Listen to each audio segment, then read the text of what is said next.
তো চলো আজকে তোমাদের সাথে একটু শেয়ার করি যে আমি বাড়িটাকে কিভাবে গাছ দিয়ে সাজিয়েছি। তো এইখানে টিভি ক্যাবিনেটেতে কতগুলো গাছ রেখেছি পরপর, তো সেটাই তোমাদের সাথে শেয়ার করা। প্রথমে যেটা ছিল সেটা একটা পাতাবাহার, এটা হচ্ছে জেড প্ল্যান্ট। এই গাছের পাতাগুলো বেশ সুন্দর হয়, মোটা মোটা টাইপের পাতা। আর এই গাছটার নামটা কিন্তু আমি এই মুহূর্তে মনে করতে পারছি না। এটা হচ্ছে রিও গাছ। এর পাশে যেটা রয়েছে সেটা হচ্ছে জিজি প্ল্যান্ট।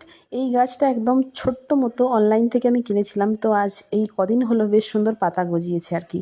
আর এটা হচ্ছে সিংহনিয়াম, আর এটা হচ্ছে পার্পেল হার্ট। তো এই গাছের কালারের পাতা, মানে পাতার কালারটা আমার খুব ভালো লাগে, কারণ সবুজ গাছের পাশেই একটা বেগুনি কালারের পাতা, এই গাছটার পাতাটা দেখতে কিন্তু দারুণ। তার পাশেই রয়েছে একটা স্নেক প্ল্যান্ট। তো এই ছিল টিভি ক্যাবিনেটটার সামনে যে গাছগুলো রেখেছি সেটা। তোমাদেরকে এবার দূর থেকে দেখিয়ে দিলাম, পুরোটা খুব সুন্দর দেখতে লাগছে। আর এই পাশটাতে রয়েছে সোফা দুটোর মধ্যেখানে রয়েছে একটা রাবার প্ল্যান্ট। এই রাবার প্ল্যান্টের পাতাগুলো আমার ভীষণ পছন্দের। পুরো রাবার গাছটাই খুব পছন্দের একটা গাছ, কারণ এর পাতাগুলো এত সুন্দর, দারুণ, মোটা মোটা একটা পুরো থিকনেস টাইপের পাতাটা হয় না, দারুণ দেখতে লাগে আর বড় হয় বেশ। আর এইখানটাতে রয়েছে একটা ভিক্টোরিয়া। এর পাতাগুলো খুব সুন্দর, কারণ মধ্যেখানটা সবুজ আর ধারে হলুদের বর্ডার, তো বেশ ভালো দেখতে আর কি। তো এইভাবেই পুরো ঘরটাকে সাজিয়েছি। যদিও খুব একটা বেশি গাছ নেই, তো যেখানে যেখানে মনে হয়েছে রাখার দেখতে ভালো লাগবে সেখানে সেখানে রেখেছি আর কি। আর তোমাদেরকে এইখানটাতে নিয়ে যাই, এই সিঁড়িটাতেও বেশ কতগুলো গাছ রেখেছি। এখানে বরাবরই আমার গাছ রাখা থাকে, কিন্তু একটু অল্টারনেট করেছি গাছগুলোকে।